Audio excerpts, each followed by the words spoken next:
Hey there, thanks for tuning in to Spark Creators. Today, our topic is storytelling. Let's first dive into a story told by our guest, Kevin Cordi.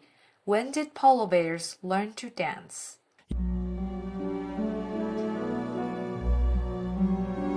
Can polar bears really dance? Let's find out. Danny, when did polar bears learn to dance? What do you mean, son? Polar bears can't dance. Daddy, when did polar bears learn to dance? I don't know what you're talking about, son. Polar bears can't dance. Why don't you ask your mother? Daddy, Mama's at work. That's all right. Son, polar bears can't dance, and you know that Daddy's working now, and I've got a lot to do. I've got a big pressing appointment coming up. Polar bears can't dance, son. Daddy, can I go to the beach? All right, son, but be back before dark. And since he lived right next to the beach, he just opened that inside door, and he walked out, and he was at the beach. And like many times before, he sat and he waited, and he looked out, and as he saw the ocean, he saw his friends. There they were. There was Polly, the big polar bear, and he was dancing, and he brought his friends Swish and Whirl and Whoosh, and he was having a great time. He'd sit and watch them play games. Sometimes they'd do an underwater hide-and-seek, and many times they would dance, and they knew all the dances. They knew the rock and roll, they knew the country dance, they knew some of those crazy dances, and every now and then they would waltz, just like his mommy and daddy used to do, all the polar bears. And he'd sit there for hours and hours and hours on the beach watching his friends, the polar bears, dance. And when it would get almost nighttime, he would go inside that door, and he'd say, Daddy, Daddy, Daddy, you should have saw Polly.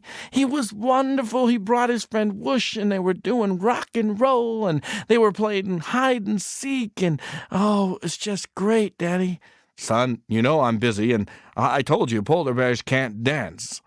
And every day his son would say, Daddy, Daddy, when did polar bears learn to dance, son? I don't know about polar bears dancing, and he'd ask to go to the beach and he'd watch his friends. But one particular day, he said, Daddy, when did polar bears learn to dance? Son, you've asked me every day for a while now.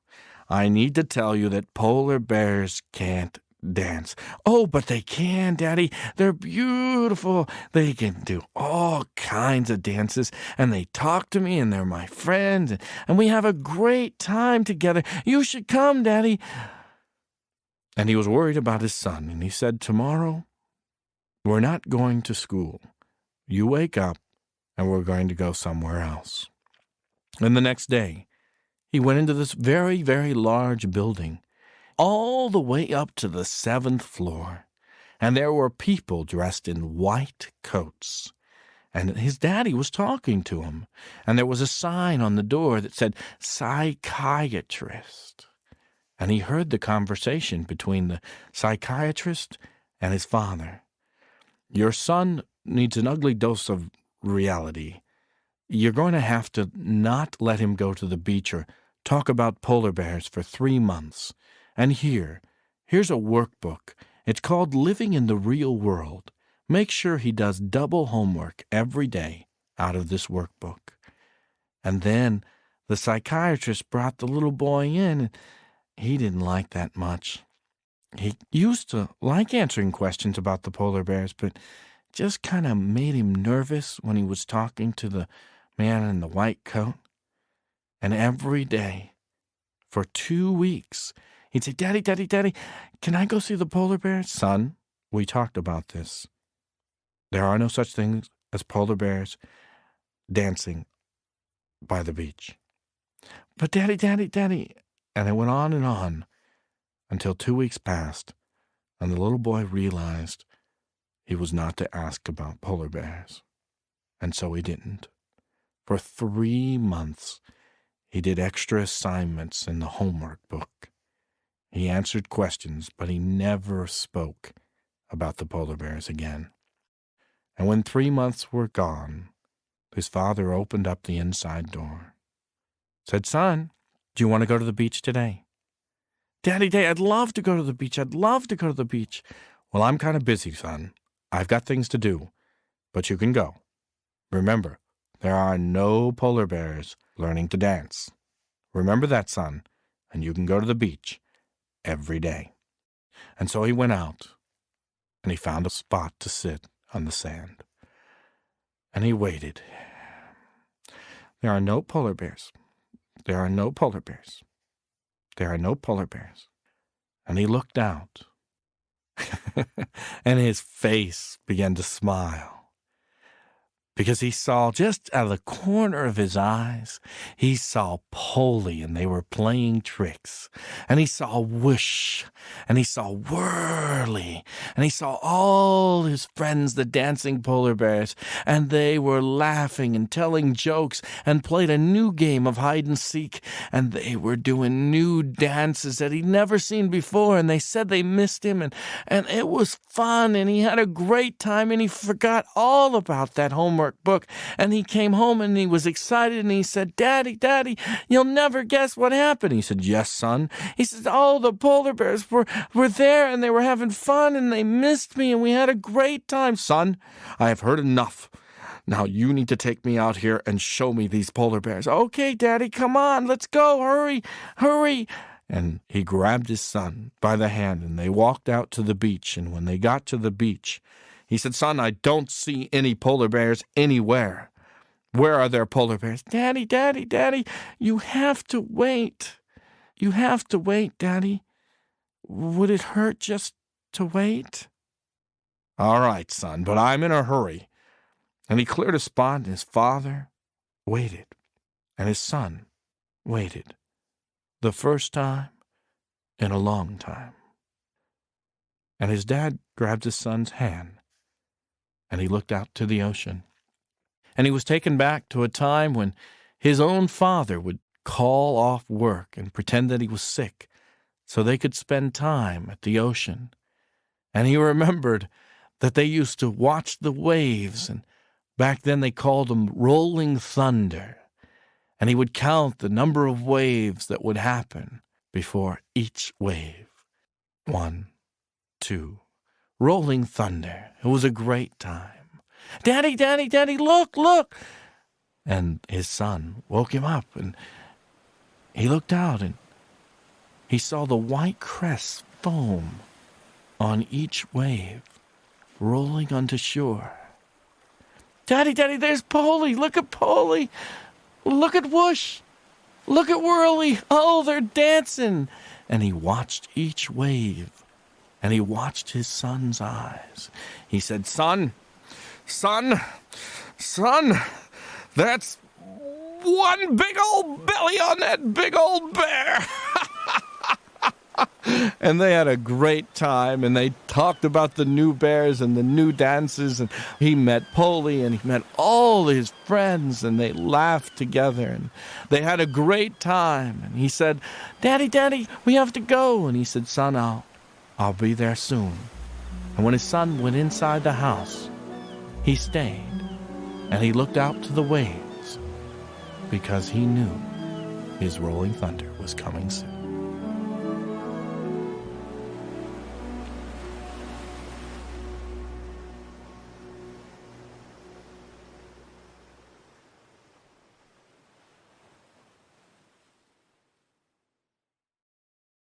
I hope you guys enjoyed this story told by Kevin Cordi, When Did Polar Bears Learn to Dance? Now let's dive into today's episode.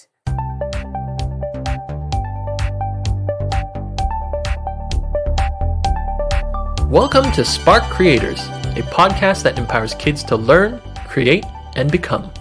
This podcast invites creators and entrepreneurs from all over to share their stories and ideas. We believe every kid is creative. It's just a matter of taking that first step and starting now. We hope this podcast can inspire you to create something that makes a difference in the world. If you want to stay inspired, remember to subscribe. You can find us on iTunes, Spotify, and Google Play. or visit us at peachandplumlab.com/podcast.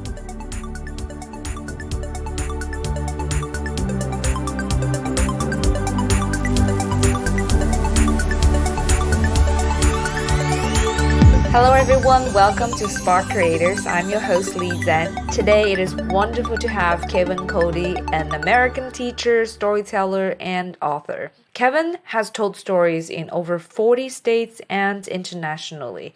Kevin holds a doctorate from the Ohio State University in education, storytelling, and story making, and he has taught storytelling at the university and secondary level. Kevin shares stories with a highly energetic, animated, and interactive style and is considered by many storytelling professionals as one of the most influential and dynamic storytellers and teachers today. Cody also wrote the book Playing with Stories, Story Crafting for Storytellers, Writers, Teachers, and Other Imaginative Thinkers in 2014. He is considered one of the nation's primary advocates for youth storytelling. According to the National Storytelling Network, he is the first full-time high school storytelling teacher in the country. His work has been chronicled in the book he co-authored with Judy Sima, Raising Voices, Creating Youth Storytelling Groups and Troupes. Cody also started the Youth Special Interest Group for National Storytelling Network and founded the Voices Across America Youth Storytelling Project.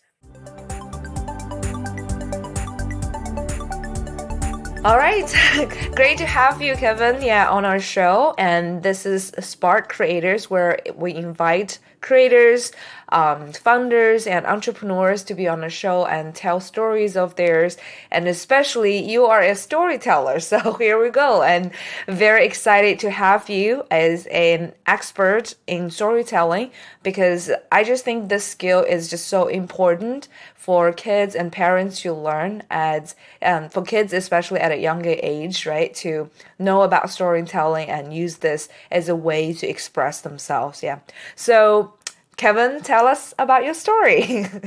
Well, that's a long answer to a short question, but basically, I was raised on stories. My mother and father are from West Virginia, and I was born in Ohio. But every night, my mother would take us on the dilapidated old couch. It would be 5 brothers and sisters, and they'd say, "You're not getting up until you hear this story." And I'd hear about Clay County, West Virginia, and I'd go to places where there was my Uncle Dude, and I had an Uncle Dude, Aunt Berthy, and learn about the hollers and the hills and some of the crazy annex. And every night, we would learn those stories. And then when my mom was taking care of the kids or my dad was at work, we would tell stories amongst ourselves. And I found that I gravitated, and actually, as people like Lisa Cron says, we're wired for stories. We need to stop trying to not seek them.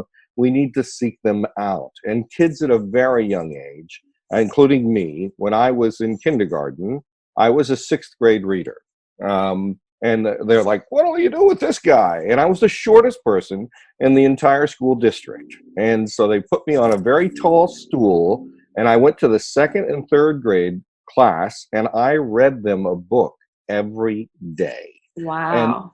And that wouldn't be possible without my mother sitting down every night, telling me stories or reading comic books and then making up the comic books. And I'm like, that's not what Spider-Man said.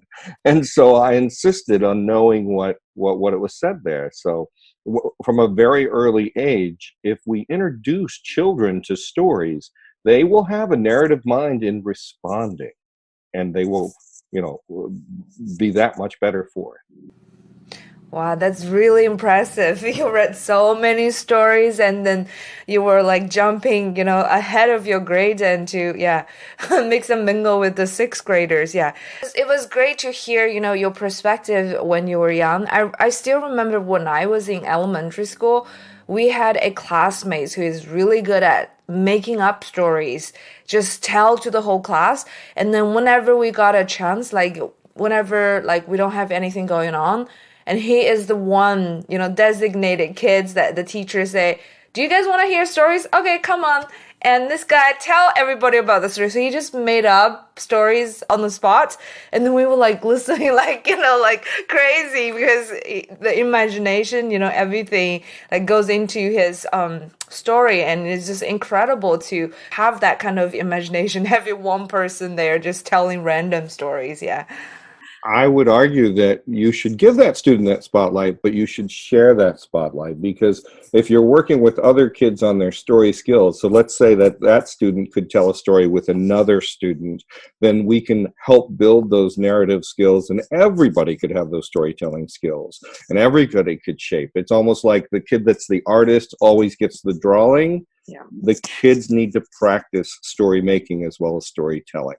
But saying that, it's always fun to have that one person that's going to really enchant you. But wouldn't it be better to have 26 kids that enchant you? Yeah, definitely. So I think we are going to talk a little more about that, right? Like how every kids can do that. Yeah, because at that time when I was young, I was like, that's incredible. I don't think I can do it, I was like not only he's good at imagining, but also he's good at telling. At the same time, he is also like bold and strong enough, not being shy to stand in front of everyone to express that. Yeah. When we're very young, we are fearless with storytelling and speaking. Honestly, good-naturedly, parents and teachers teach us to fear public speaking and story. We say things like, "You were so brave to get up there to talk." All they did was say words. We need to quit saying things like, "I'll give you a bonus if you start first." There's a Cheyenne storyteller named Lance Henson, who's also a poet, a national poet. He said that stories are gifts. It's up to us to take them and receive them. So to teachers and parents, instead of saying, we were so brave, say, "Could you share your gift with me? Because nobody else can tell the way that you can." Yes. So it is the way how parents or teachers reacting to how the students was like doing anything. That concept kind of was like imprinted into the kids. Oh, so sharing is a brave thing that as opposed to feel afraid of, like speak in public. Yeah, things like that. Yeah, think when you were very young, you would take risks and you would use play. And I've written a book on play and story. And it's really important that we encourage students to go into uncomfortable spaces. And some of those spaces could just be telling a story, but the way that we ask them and the way we respond can ensure if they tell more stories or not. If we condition something that says, and I've just been reading about how much we're looking at achievement over compassion, instead of how well are you doing in school today, did you help someone out today? It's the same for story. Tell me the story, the strongest words. There is a book called Tell Me. Instead of asking a child, why did you do this, or could you do this, just ask, tell me. Leah, I'm going to show you this an example. Yeah. Talk to me right now about what you had for breakfast. This is a little exercise. Yes. I haven't thought about it yet because it's very early here in Pacific time. Tell me about your breakfast yesterday. Okay. Yeah. So yesterday I had some pancakes, that I cooked.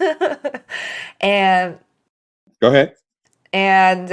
Because it was a little complicated, so I actually didn't make it. It was a packaged, pancake that I bought frozen, and I just need to put it on the, spot and then cooked it. Yeah, like that. So. I love it. Look at the richness of the story that you just shared. You could have said, I had pancakes. Yeah. If I said, what did you have for breakfast? But I said, tell me about your breakfast. And I tried not to interrupt, and I let you continue the story.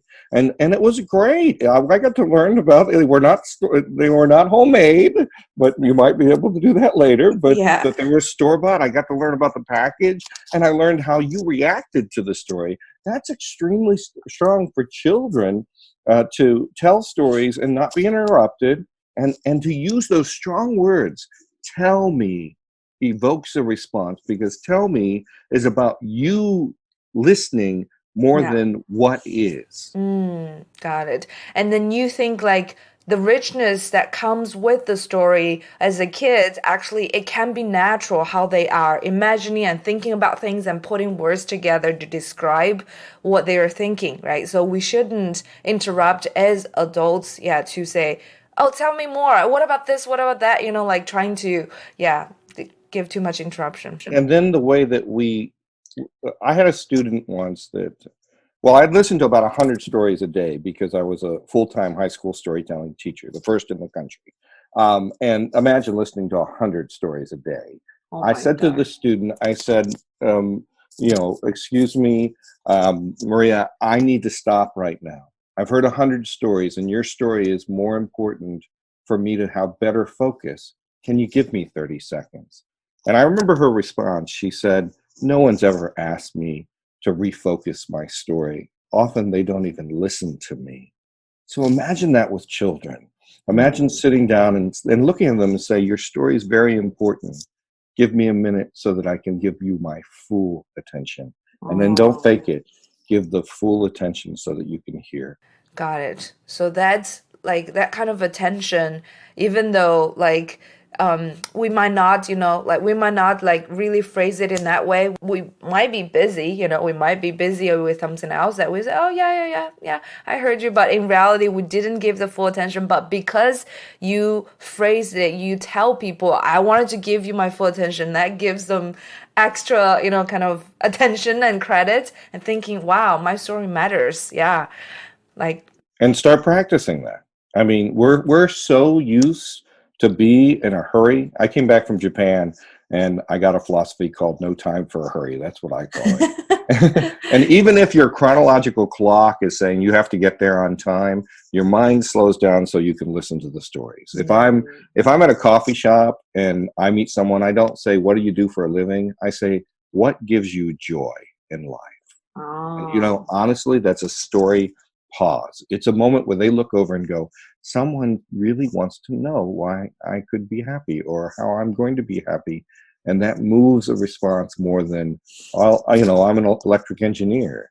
We need to stop treating people as the objects of the work they do and listen to their stories because that's who we are. yeah. When you asked that question, and I just started thinking deeply about what gives me joy, and then that like that question makes me connect with things I really enjoy, and then probably will give me much pleasure to talk about it too, rather than just saying, some chit chat about whatever is going on, like now and yeah, this and that.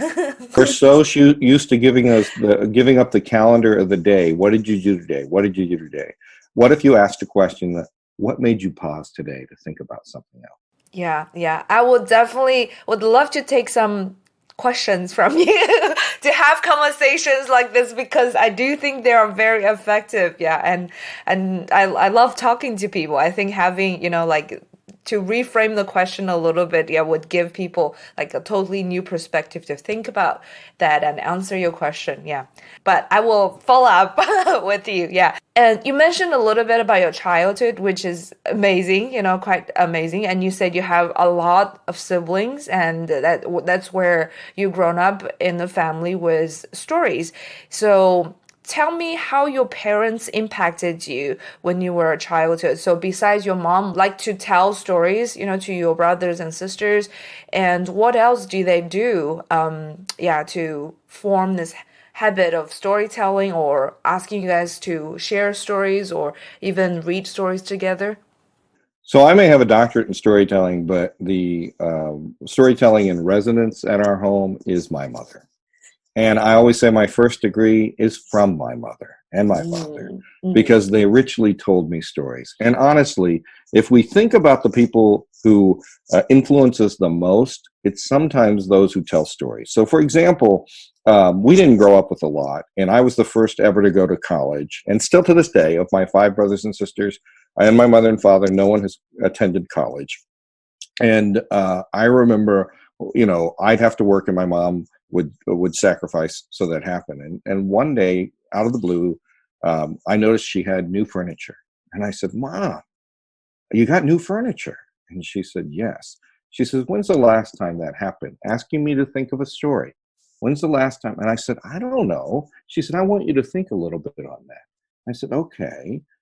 I said, it must have been when I first entered college. And she said, that's all I wanted you to know, which is a story about the sacrifices that she made. Instead of saying, I sacrificed all this and I didn't have to do this and I didn't do this. She simply gave me a pause and said, your college, some people had to give up some things. And that resonates with me.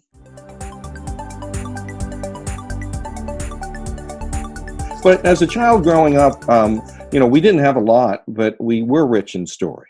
And so my father worked at Goodyear Tire and Rubber Company, and he would come back and actually, he loved animals often more than people. And we had a pet graveyard, and he'd take me out and he'd tell me stories over a gravesite, homemade, and of dogs and cat stories that I didn't even know these dogs and cats. Yeah. But Mom taught us through story. She asked us to rethink about life through the stories of her life, of being one of the few to graduate in high school, or go on to the school, and how far she had to walk. And those weren't just stories, because we walked those same roads, but we would learn about the bull that she would go across, or the person she thought was a witch, or could still be. We still don't know, things like that. And if we're going to rear children, we're going to raise kids, we need to raise them through story. We really do. We need to sit down and say, hey, this is not in this is my life and this is your life. It's let's share who we are. Yeah, I think my background is in design and also related to illustration, right? So my interest actually has a lot of interest in children's illustration, but I didn't grow up reading a lot of children's book, and I don't know where that came from, even. And when I think about it, I was thinking, sometimes like we now emphasize a lot, like say, oh, kids need to read a lot of stories, like we should give them a lot of children's book, or to let them read all these books, so in order to learn how to storytelling. But in reality, I heard I think it's an audiobook written by also a like a PhD in education from Stanford, but she's an Asian lady.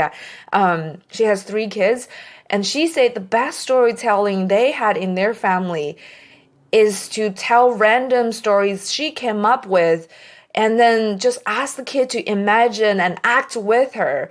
And every night she would tell a story of, a penguin traveling to the different part of the world and then thinking about what's going on. And then their father would tell a very funny story about a farting guy, like who is using fart to save the world or something like that.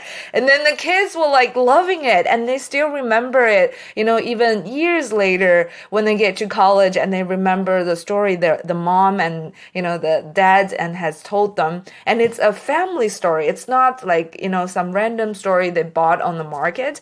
And I just thought, oh, that's so special, and something is going on there, that this loving family wanted to create a story time of their own, and then imagine and create something together that doesn't belong to anyone else, right? Yeah, that's just touching. Yeah. They can mix together. I serve on the summer board for the largest children's illustration museum in the country, which is the Maza Museum. And so I know the rich joy of people putting pictures to images. But imagine closing the book and telling the story.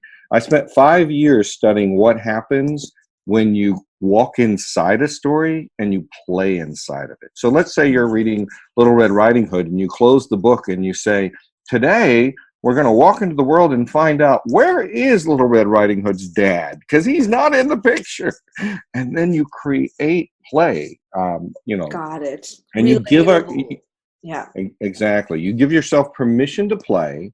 And then I become a play coach, where I walk in with, as my mother would say, people knee high to a donut. I still don't know how tall that is, but from preschool to high school to college. I mean, I'm about to go to West Virginia and do a play intensive with adults who want to shape their story by talking out loud and playing together. but I'm also going to go to schools. We're working on anti-bullying work right now, where we're going to walk in and say, what would happen? So imagine you were talking about the book Wonder, for example. And all of a sudden, the kids are no longer kids. I say, okay, as a result of you being part of the PTA and I'm the principal, we have to decide if we want to take this kid and put him in the class. And then we use trouble and tension to aggravate it or instigate it, where someone says, well, this mother says very clearly she doesn't want this type of kid to come to school. And I remember a fifth grader stood up and said, we will have her at that. We will have him at that school. I have had science lab with him. He's amazing. There's nothing wrong with him. He might look funny, and they get to play and use role so that they can play and create a fictional world together, and also question that world. And parents can do that as well with kids. We can teach each other through play. Got it. Yeah, that's great. When I started hearing, like you are trying to, like using a different voice, that already grabbed my attention, like in being part of that role. Yeah, which is great. So about storytelling, Kevin, we know that even though you got influenced, from your mother when you were a child, but deciding to teach and learn storytelling as a profession must be a big decision in your life. So tell us, how did you get into learning and teaching storytelling? And when was the first time you started thinking that maybe I can do this professionally as a storyteller? So family storytelling, I came across organized storytelling at Kent State University. I was studying to be a teacher, but also a journalist. And I went in on a week-long workshop called Once Upon a Time Storytelling Festival or Conference. And I got there and I'm like, oh, well, they probably got my mom speaking, and I'll leave. But I got there, and the very first day, there were 300 people. Now, I'm 19 years old, and they were ancient. They were at least 40, maybe 50, or even 60. And I saw this tall, lanky guy. His name was Bat Burns. He was from Ireland, and he said, oh, let me tell you about the little people. They're so small, we can't find them at all. And I can't do much. I'm part Irish, but at the same time, I was spellbound to find out about these little people. And then Rebecca Hill was an Appalachian clog dancer, and I thought that was something in a sink, but not a dance, began to take these ancient people, and they became friendly. And I would tell my editor, I'd say, I've got to stay here for a reason. There's something here. And I watched these people come together through story, both through the making process and through the telling process. And then after that week, they went away. And I was left learning stories on old dilapidated cassette tapes with just their names on it. And I found a guild after a year, I found a guild that were older. I'm one of the youngest was one of the youngest national touring storytellers in the country. But at 18 and 19 or 20, I was looking for folk tales and fairy tales and ghosts and legends. And then I started teaching high school, and I'm not the king of classroom discipline. I come from a big family. I like to talk, but there were 6 words that I would say. Let me tell you a story that calmed them down. And then I started to realize that as my world as a storyteller and my world as a teacher could come together, especially since 70% of all effective learning is done through narrative and by telling and listening to stories. And so I started using stories in the classroom. I was supposed to teach Canterbury Tales. We did the Brunswick, which was the school I was working at, tales, and we did pastoral love poetry in a drive-in theater. We created story. I started looking at story as a response. I also, when I was in California, had a student come up to me, Jennifer Woolley, and said, you tell stories everywhere you go. And I said, Jen, I stopped apologizing for that a long time ago. She said, no, I want to start a storytelling club. And so we were in a dark, dank basement for a half hour, supposed to telling ghost stories. You can't tell ghost stories in a half hour. We had 5 students that we told stories for 4.5 hours, and they started Voices of Illusion Youth Storytelling Club. and we started another one. And I actually started a program called Voices Across America Storytelling Project with Canada and Japan.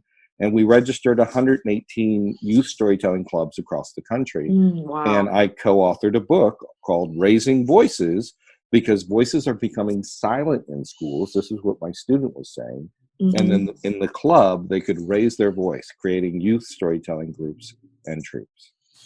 And Yeah. since then, I've studied storytelling as a pedagogy. I've studied story as a practice and story making as well. So it is amazing to hear that, you got impacted by that conference and then you decided to use storytelling, like, to be part of your teaching, and also started, building this kind of story clubs, to impact others, yeah, especially youth, to use storytelling, yeah, to express themselves. Now tell us about what do you think are some key components of storytelling? There must be something in there that is so impactful that you believe storytelling so much that you're still doing it, yeah, and you're using this to impact other people, right? So tell us a little more. Well, the most important things about story is not plot. The plot of Little Red Riding Hood is to go to grandma's house. That's boring. All right. What if grandma is a fifth degree black belt? What if the wolf is a little off? What if the wolf just lost his sister yesterday? All these things would change the story. The story is about two things: character and trouble. So let's say we have Little Red Riding Hood is the fifth degree black belt, meets the wolf. That's a different encounter, and she's allergic to candy. All right. So, hey, little girl, you want some candy? No, I break out in hives, And even if you stay with the same story, you can use trouble and perspectives to tell the same story. You can have a wolf that's really menacing, "Rah," or one that's getting older. "Arr, I need to get to grandma's house. And then we don't always have to tell the story the same way, and we certainly don't have to memorize the story. We need to think story in the sense of episodes. This happened, so this might happen as a result. We don't always have to get it right every time. If you said Little Red Riding Hood but wearing a blue cloak, roll with it. People get afraid that they'll get all the words wrong. I think they need to think about what leads them with their heart, in the sense of where's the story wants to go. And they want to think about story to the audience that they're working with. I once talked to a storyteller who said that I know about 100 stories, but I've listened to thousands, and that's why I can tell 100. And the whole point, Jackie Torrance was an amazing storyteller. We no longer have her, but we have her stories. And she said, Kevin, I've talked to people who give me long lists of what stories they know and how they've grown. She said, the only thing I want to know is, do you have that story that this student needs right now? That this young child needs right now? The kid can't go to bed and is having trouble sleeping. Do you have that story that just reminds them that sleep is a good thing? Or, I once wrote a story. A friend of mine she lost her son. And she said, there's so many stories about being afraid of death and running around. And that scares people when they're in bad situations. We need stories that talk about it accurately. And she helped me rewrite some of the stories that I was working on. So the television and the stereotypes that they move don't always exemplify how we should react to life. And stories can calm us, excite us, invite us, invigorate us, but most of all, bring us together. Definitely, because as human being, as you said, we are wired to listen to stories. Yeah, like stories touch us.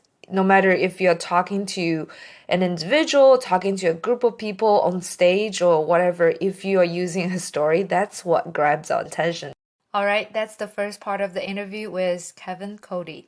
From this interview, we learned about Kevin's background and his family tradition on storytelling. He also shared how a conference that marks the starting point of his storytelling career. So from this interview, I actually have two very important takeaways. One is that as parents or teachers, we wanted to ask our kids to tell their own stories, but we actually wanted to stay away from giving them too much suggestions or interrupt them while they're imagining their stories.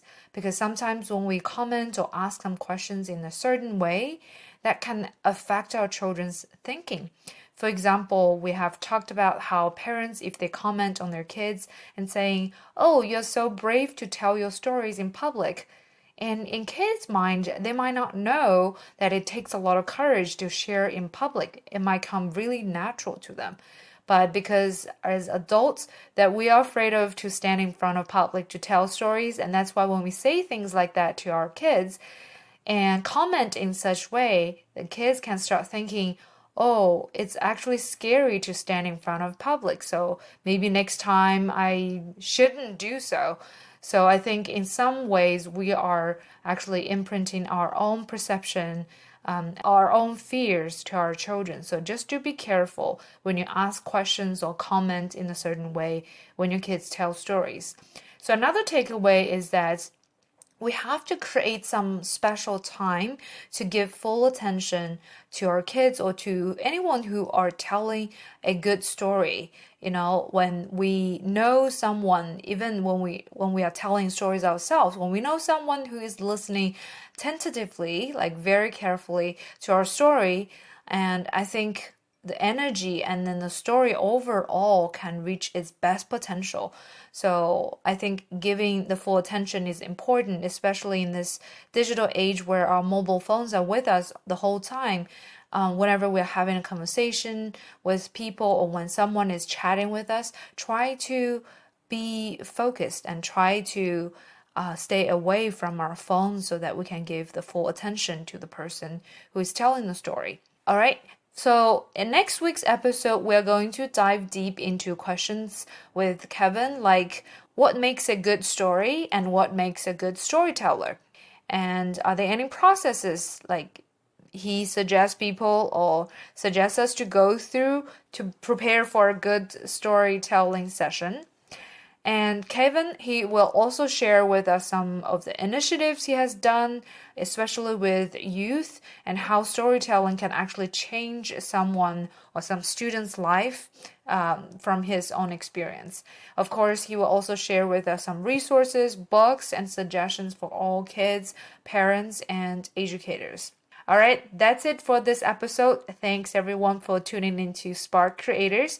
If you're still listening to my podcast, I really hope you can spend just 1 minute to go to iTunes and write me a review. My podcast would not exist without your support. And if you just learned a little bit or got inspired just a little bit through any of the episodes, I really consider that already a success for me, delivering value to you as listeners.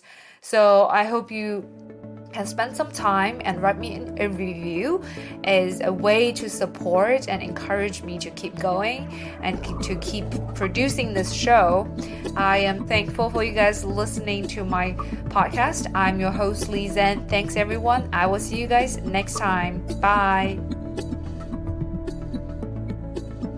Thanks for listening to the Spark Creators Podcast at peachandplumlab.com.